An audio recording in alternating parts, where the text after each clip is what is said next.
യുദ്ധം കഠിനമാകാനുള്ള സൂചന നൽകി ഇറാൻ മാരകമായിരിക്കുന്ന ആയുധങ്ങൾ പുറത്തിറക്കി. ഇതുവരെ ശത്രു രാജ്യത്തിന് നേരെ ആക്രമിക്കാത്തതും പ്രദർശിപ്പിക്കാത്തതുമായിരിക്കുന്ന ആയുധങ്ങൾ പുറത്തിറക്കിക്കൊണ്ടാണ് ഇറാൻ്റെ ഭാഗത്തുനിന്ന് സൈനിക കമാൻഡർ ഈ പ്രസ്താവന പുറപ്പെടുവിച്ചിരിക്കുന്നത്. നിലവിൽ മാനുഷിക പരിഗണന ഇല്ലാത്ത വിധമുള്ള ആക്രമണ പരമ്പരയാണ് അമേരിക്കയും ഇസ്രായേലും തങ്ങളുടെ രാജ്യത്തിന് നേരെ നടത്തുന്നത് എന്നതിനാൽ തുല്യ രീതിയിൽ തന്നെ തിരിച്ചടിക്കാൻ വേണ്ടി തീരുമാനിച്ചിരിക്കുന്നു എന്ന തരത്തിലാണ് കമാൻഡറുടെ പ്രസ്താവനയായിട്ട് പുറത്തു വരുന്നത്. ഹോർമുസ് പൂർണ്ണമായി അടിച്ചു എന്നുള്ളതും അതിനെ തുറക്കുന്നതുമായി ബന്ധപ്പെട്ട കാര്യം ഇറാൻ്റെ സൈന്യത്തിൻ്റെ നിയന്ത്രണത്തിൽ മാത്രമാണ്, അല്ലെങ്കിൽ അവരുടെ തീരുമാനത്തിൻ്റെ അടിസ്ഥാനത്തിലാണ്. മറ്റൊരു രാജ്യത്തെയും ഇതിൽ ഇടപെടാൻ വേണ്ടി അനുവദിക്കുകയില്ല എന്ന തരത്തിലാണ് ഈ വിഷയവുമായിട്ട് ബന്ധപ്പെട്ട് പറഞ്ഞത്. അതോടൊപ്പം യുദ്ധവുമായിട്ട് ബന്ധപ്പെട്ട് ഓഹരി വിപണി അപ്പാടെ തന്നെ കൂപ്പ് കുത്തിയ വിവരമാണ് അന്താരാഷ്ട്ര വിപണിയിൽ നിന്ന് പുറത്തു വരുന്നത്. അമേരിക്കയുടെ പിന്തുണയുള്ള മേഖലകളിലേക്ക് ആക്രമണം വ്യാപിക്കും എന്നുള്ള വിവരം പുറത്തു വന്നു. അതിൽ ചില നിർദ്ദേശങ്ങൾ ഇറാൻ മുന്നോട്ട് വച്ചിരിക്കുന്നു. അമേരിക്കൻ പൗരന്മാർ പാർപ്പിക്കുന്ന ഇടത്തിൽ നിന്ന് അറേബ്യൻ പൗരന്മാർ മാറി നിൽക്കണം, അതോ അവർക്ക് സംരക്ഷണം നൽകാൻ പാടില്ല. അവർ നിരീക്ഷണത്തിലാണ്. അറേബ്യൻ രാജ്യങ്ങളിൽ ഏതെങ്കിലും ഭാഗങ്ങളിൽ അമേരിക്കയുടെ പൗരന്മാർക്ക് താവളം ഒരുക്കുകയോ സൗകര്യങ്ങൾ ഒരുക്കുകയോ ചെയ്യുകയാണെങ്കിൽ തീർച്ചയായിട്ടും അവർ അപകടത്തിൽ പെടും എന്നുള്ള രീതിയിലുള്ള മുന്നറിയിപ്പാണ് നൽകിയത്. അമേരിക്കയുടെ പിന്തുണയുള്ള സർവ്വ വാണിജ്യ മേഖലയും ആക്രമിക്കും. അവർ പണം ഡെപ്പോസിറ്റ് ചെയ്യപ്പെട്ട ഏതെങ്കിലും ബാങ്കിങ് വ്യവസായം ഉണ്ടെങ്കിൽ അതിന് നേരെ ആക്രമണം വരും. അവർ ഒളിച്ചിരിക്കുന്ന മേഖലയെക്കുറിച്ചുള്ള വിവരം കിട്ടിയാൽ അവിടെ ആക്രമിക്കും. ഈ തരത്തിലാണ് അറേബ്യൻ മേഖല കേന്ദ്രീകരിച്ചുകൊണ്ട് സുരക്ഷിതമില്ലാത്ത പൗരന്മാരായി അമേരിക്കൻ പൗരന്മാരെ മാറ്റുക എന്നുള്ളത് തങ്ങളുടെ ലക്ഷ്യമാണ്. അതോടൊപ്പം തന്നെ ചില രാജ്യത്തിൻ്റെ ചില മേഖലയെല്ലാം ഇസ്രായേലി പൗരന്മാരും ബിസിനസ്സുമായിട്ട് ബന്ധപ്പെട്ട കാര്യത്തിന് തമ്പടിക്കുന്നുണ്ട് എന്നുള്ളതും അവരും ഇതിൽ ഇൻവോൾവ് ആയിട്ട് നിൽക്കുന്നുണ്ട് എന്നുള്ള വിവരം തങ്ങൾക്കറിയാവുന്നതാണ്. ആ മേഖലയും കേന്ദ്രീകരിച്ചുകൊണ്ട് ആക്രമണം വരും. ഇപ്പോൾ അമേരിക്കയുടെ സഹായത്തോടു കൂടി നിർമ്മിക്കപ്പെട്ട 2 തുറമുഖങ്ങളുണ്ട് കുവൈറ്റിൽ. 2 തുറമുഖം ഇപ്പോൾ അടിച്ചിരിക്കുകയാണ്. തുറമുഖം കേന്ദ്രീകരിച്ചുകൊണ്ട് അനിയന്ത്രിതമായിരിക്കുന്ന മിസൈൽ ആക്രമണമാണ് ഇറാൻ്റെ ഭാഗത്ത് നിന്ന് വന്നുകൊണ്ടിരിക്കുന്നത്. പ്രതിരോധിക്കാൻ സാധിക്കാത്ത വിധം വലിയ രീതിയിലുള്ള നാശനഷ്ടങ്ങൾ ഉണ്ടാവുകയും ഈ മേഖല കേന്ദ്രീകരിച്ചുകൊണ്ട് അമേരിക്കൻ സൈനികർ കൊല്ലപ്പെടുകയും അവരുടെ ഈ തുറമുഖം കേന്ദ്രീകരിച്ചുകൊണ്ട് പല പ്രദേശങ്ങളിലും തീപിടുത്തം ഉണ്ടാവുകയും ഒരു ഭാഗത്ത് തീ അണക്കാൻ സാധിക്കാത്ത വിധം പ്രശ്നമാവുകയും ചെയ്ത സാഹചര്യങ്ങളൊക്കെ ഇവിടുന്ന് റിപ്പോർട്ട് ചെയ്തിട്ടുണ്ട്. അതിനാൽ തന്നെ ഈ തുറമുഖം അടച്ചതായിട്ടാണ് കുവൈറ്റ് സർക്കാർ പ്രഖ്യാപിച്ചത്. അബുദാബി മേഖല കേന്ദ്രീകരിച്ചുകൊണ്ട് വലിയ ആക്രമണങ്ങൾ ഇപ്പോൾ നടന്നു വരുന്നു എന്ന തരത്തിൽ റിപ്പോർട്ടും വരുന്നു. അതോടൊപ്പം തന്നെ ഈ ഹോർമുസ് കടലുമായിട്ട് ബന്ധപ്പെട്ട് 18 കോടി രൂപയോളമാണ് ഒരു കപ്പലിന് ചുങ്കമായിട്ട് ഇറാൻ വാങ്ങുന്നത്.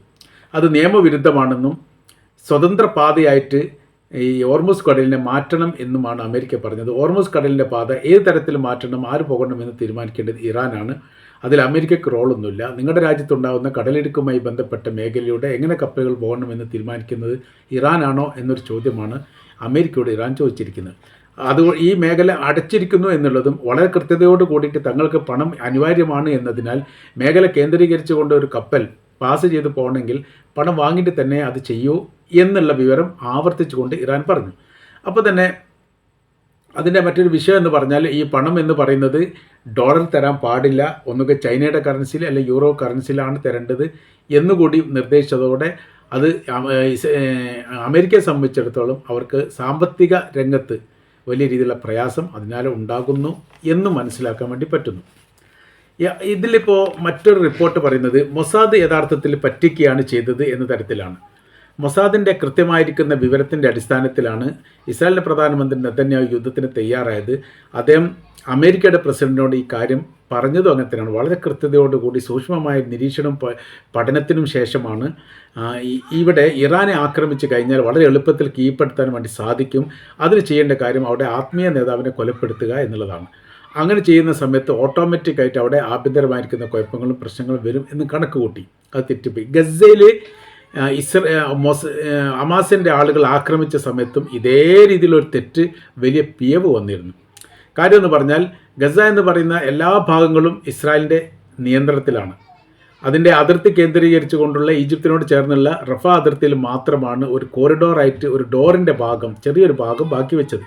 യുദ്ധം തുടങ്ങിയതോട് കൂടിയിട്ട് ആ മേഖലയും ഇസ്രായേൽ പിടിച്ചെടുത്തോടുകൂടി 100% ഗസ എന്ന് പറയുന്ന പ്രദേശത്തിൻ്റെ അകത്ത്, ഗസ എന്ന് പറയുന്ന പ്രദേശം പൂർണ്ണമായ രീതിയിൽ ഇസ്രായേലിൻ്റെ നിയന്ത്രണത്തിലേക്കാണ് വന്നത്.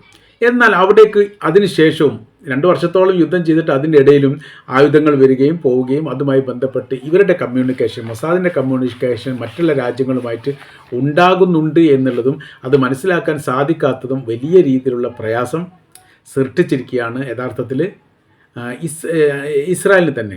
അപ്പോൾ അവിടെ അവർ പറയുന്ന കാര്യം, ഈ മൊസാദ് എന്ന് പറയുന്ന സംവിധാനം ഇസ്രായേലിൽ ഉടനീളം ഉണ്ടായിട്ടും മറ്റുള്ള രാജ്യങ്ങളുടെ എല്ലാ വിഷയത്തിലും ഇടപെട്ടിട്ടും ഹമാസ് എന്ന് പറയുന്ന വിഭാഗം ബങ്കറുകൾ സ്ഥാപിച്ചുകൊണ്ട് സൈനികപരമായ രീതിയിൽ വലിയ ശക്തി നേടുന്നത് മനസ്സിലാക്കാൻ സാധിക്കാത്തത് അവരുടെ വലിയ പോരായ്മയായിട്ട് തന്നെയാണ് വിലയിരുത്തുന്നത്.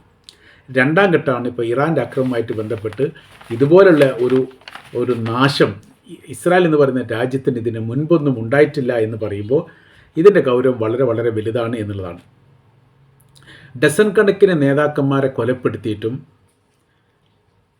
ഇറാൻ എന്ന് പറയുന്ന രാജ്യത്തിനെ കീഴ്പ്പെടുത്താനോ അവരുടെ മേലെ ആധിപത്യം ഉണ്ടാക്കാനോ സാധിച്ചിട്ടില്ല. സാധാരണഗതിയിൽ പ്രത്യേകിച്ച് അറേബ്യൻ രാജ്യങ്ങളിൽ അവർ ലക്ഷ്യം വെക്കുന്നത് ഒരു സൈനിക മേധാവിയെ ഇല്ലാതാക്കുക എന്നുള്ളതാണ്. ആ സൈനിക മേധാവി രാഷ്ട്രമേധാവി ഇല്ലാതാക്കുന്ന സമയത്ത് ഓട്ടോമാറ്റിക്കായിട്ട് ആ രാജ്യം താഴെ വീഴുക എന്നുള്ളത് സ്വാഭാവികമാണ്. അപ്പോൾ ഒരു മുസ്ലിം രാജ്യത്തെ സംബന്ധിച്ചിടത്തോളം അവിടുത്തെ ഒരു രാഷ്ട്രമേധാവി എന്ന് പറയുന്ന സമയത്ത് ആ രാജ്യത്തിൻ്റെ ഏറ്റവും ഉന്നതനായിരിക്കുന്ന ആളായിരിക്കും, പ്രസിഡൻ്റ് ആയിരിക്കും, പിന്നീട് പ്രധാനമന്ത്രി ആയിരിക്കും, സൈനിക കമാൻഡർ ആയിരിക്കും, ഈ അവിടുത്തെ നിയമവ്യവസ്ഥയുടെ ഏറ്റവും മേലധികാരിയായിരിക്കും. അങ്ങനെയാണ് രാജ്യഭരണം പോലെയാണ് പ്രസിഡൻഷ്യൽ ഭരണവും പല രാജ്യത്തും വരുന്നത്. അപ്പോൾ ആ നേതാവിനെ ഇല്ലാതാക്കുകയോ ആ നേതാവിനുമായിട്ട് ബന്ധപ്പെട്ട വിഷയത്തിന് ഒരു അറുതി വരുത്തുകയോ അറസ്റ്റ് ചെയ്യുകയോ ചെയ്താൽ സാധാരണഗതിയിൽ എന്ത് ചെയ്യും, ഓട്ടോമാറ്റിക്കായിട്ട് ഭരണം മാറും. ഏറ്റവും ഒടുവിൽ അതിൻ്റെ ഉദാഹരണം എന്ന് പറയുന്നത് വെനിസ്വലയാണ്. വെനിസ്വല പ്രസിഡന്റിനെ അമേരിക്ക അറസ്റ്റ് ചെയ്തവർ ജയിലടച്ചതോട് കൂടിയിട്ട് അവിടെ ഭരണമാറ്റം ഉണ്ടായി. അവിടുത്തെ വൈസ് പ്രസിഡൻ്റാണ് പിന്നെ അധികാരി. ഇപ്പോഴത്തെ അവിടുത്തെ പെട്രോളിയവുമായിട്ട് ബന്ധപ്പെട്ട കാര്യങ്ങളൊക്കെ നിയന്ത്രിക്കുകയും ശ്രദ്ധിക്കുകയും ചെയ്ത് തങ്ങളാണ് എന്നുള്ളത് അമേരിക്ക തന്നെ ലോകത്തോട് പറയുകയും ചെയ്തു. അപ്പോൾ പ്രസിഡന്റ് തട്ടിക്കൊണ്ടുപോയപ്പോൾ ഏതെങ്കിലും ഒരു പ്രക്ഷോഭ സമര കാര്യങ്ങളൊന്നും വെനിസ്വലയുടെ ഭാഗത്തുനിന്ന് ഉണ്ടായിട്ടില്ല എന്നുള്ളത് ലോകത്തെ അമ്പരപ്പിച്ചൊരു കാര്യമാണ്. ഒരു രാജ്യത്തിൻ്റെ പ്രസിഡന്റ് 10-20 വർഷത്തോളം ആ രാജ്യം ഭരിച്ച, ഒരു 10-50 വർഷത്തോളം രാഷ്ട്രീയത്തിൽ സജീവമായിട്ടുള്ള ഒരു വ്യക്തിയെ മറ്റൊരു രാജ്യം കടന്നു കയറി ആക്രമിച്ചിട്ട് വലിയ പ്രതിഷേധങ്ങൾ ഉണ്ടായിട്ടില്ല. ഇറാഖിൽ നോക്കുകയാണെങ്കിൽ സദ്ദാം ഹുസൈനെ പിടിച്ചതോട് കൂടിയിട്ട് ആ രാജ്യം വീണു. ലിബിയയിൽ നോക്കുകയാണെങ്കിൽ കേണൽ ഗദ്ദാഫിയെ പിടിച്ചതോടുകൂടി ആ ഭരണം വീണു. ഈജിപ്ത് നോക്കുകയാണെങ്കിൽ ഹുസ്നി മുബാറക്കിൻ്റെ ഭരണം മാറ്റിയതോടുകൂടി ആ രാജ്യം വീണു. ഈ സുഡാനിലേക്ക് നോക്കുകയാണെങ്കിൽ മുഹമ്മദ് ബഷീറിൻ്റെ ഭരണം അയാളുടെ ഭരണസ്ഥാനത്ത് നിന്ന് മാറ്റിയതോട് കൂടിയിട്ട് അവിടെ ആഭ്യന്തര കുഴപ്പം ഉണ്ടെങ്കിൽ പോലും അവിടെ ഒരു സുസ്ഥിരമായിരിക്കുന്ന ഭരണ സംവിധാനം ഉണ്ടായിട്ടില്ല. സിറിയയിലേക്ക് നോക്കുന്ന സമയത്ത് അവിടുത്തെ പ്രസിഡന്റ് രാജ്യം വിട്ടു പോകേണ്ട ഒരു അവസ്ഥ വന്നു. ബഷർ അൽ അസദ് അദ്ദേഹം രാജ്യം വിട്ടു പോയതോട് കൂടിയിട്ട് പിന്നെന്തായി, അവിടെ പിന്നെ അമേരിക്കയുടെ കീഴിലുള്ള പാവ സർക്കാർ അവിടെ ഭരിക്കുന്നു. ഇതെല്ലാം ഒരുപാട് ഉദാഹരണങ്ങളാണ്.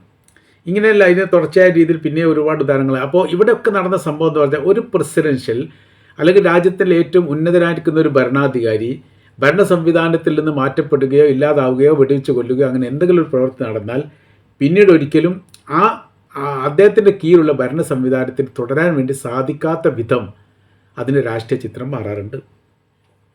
ഇറാൻ ഒരു ജനാധിപത്യ രാജ്യമാണ്. നമ്മൾ ഈ പറയപ്പെട്ട രാജ്യങ്ങളൊന്നും ജനാധിപത്യ രാജ്യമല്ല. ഇറാഖിലില്ലായിരുന്നു. ഇറാഖിൽ ജനാധിപത്യം ഉണ്ടെങ്കിൽ പോലും ഒരു സർവ്വസ്വാതന്ത്ര്യമുള്ളൊരു ജനാധിപത്യ സംവിധാനമല്ല. ഇറാനെ സംബന്ധിച്ചിടത്തോളം അവിടുത്തെ പ്രസിഡന്റ് അടക്കമുള്ള എല്ലാവരെയും തിരഞ്ഞെടുക്കുന്നത് ജനാധിപത്യ രീതിയിലാണ്. അവിടുത്തെ ആത്മീയ നേതാവ് മാത്രമാണ് ജനകീയപരമായ രീതിയിൽ തിരഞ്ഞെടുക്കാത്തത്. അതിന് പ്രത്യേകമായിരിക്കുന്ന മറ്റൊരു മതസംഘമാണ് തിരഞ്ഞെടുക്കുന്നത്. അപ്പോൾ നമ്മൾ ഈജിപ്തിലേക്ക് നോക്കിയാലും ഏറെക്കുറെ അങ്ങനെ തന്നെ ജനാധിപത്യ സംവിധാനമില്ലായിരുന്നു. സുഡാനിലില്ലായിരുന്നു, സിറിയയിലില്ലായിരുന്നു. അവർ തുടർച്ചയായിട്ട് വരുന്നതാണ്. 50 വർഷത്തോളമാണ് സിറിയൻ്റെ അകത്ത് ബഷർ അൽ അസദ് കുടുംബം ഭരണം നടത്തിയത്. ആദ്യം അസദായിരുന്നു, പിന്നീട് അദ്ദേഹത്തിൻ്റെ മകനായിരിക്കുന്ന ബഷർ അൽ അസദായിരുന്നു. നമ്മൾ പറഞ്ഞു വരുന്ന വിഷയം ഇങ്ങനെയാണ്. ഇറാൻ ഒരു മാരകമായിരിക്കുന്ന ആയുധ കാര്യങ്ങളൊക്കെ പ്രദർശിപ്പിച്ചുകൊണ്ട് യുദ്ധത്തിന് പുതിയൊരു തന്ത്രവും പുതിയ രൂപവും ഉണ്ടാക്കുകയാണ്. നിലവിൽ സാഹചര്യം നോക്കുന്ന സമയത്ത് തന്നെ 9,000 കോടി ഡോളറിൻ്റെ നഷ്ടമാണ് അല്ലെങ്കിൽ ചിലവാണ് ഒരു ദിവസം അമേരിക്കയ്ക്ക് യുദ്ധവുമായിട്ട് ബന്ധപ്പെട്ടുണ്ടാകുന്നത്. കെടുതിയും ദുരന്തവും അതിൻ്റെ പുറമെയാണ്. സൈനികരെ നഷ്ടം അതിൻ്റെ പുറമെയാണ്. സൈനികരെ ആകുന്നതിൻ്റെ ലിസ്റ്റ് അത് വേറെയാണ്. ഈ തരത്തിൽ കാര്യങ്ങൾ പോകുന്നു എന്ന് പറയുന്ന സമയത്ത് ഒരുപാടൊന്നും ഈ യുദ്ധം ഇതേ രീതിയിൽ മുന്നോട്ട് എത്തിക്കാൻ വേണ്ടിയിട്ട് സാധിക്കുകയില്ല എന്നുള്ളത് ഏറെക്കുറെ ഉറപ്പാണ്.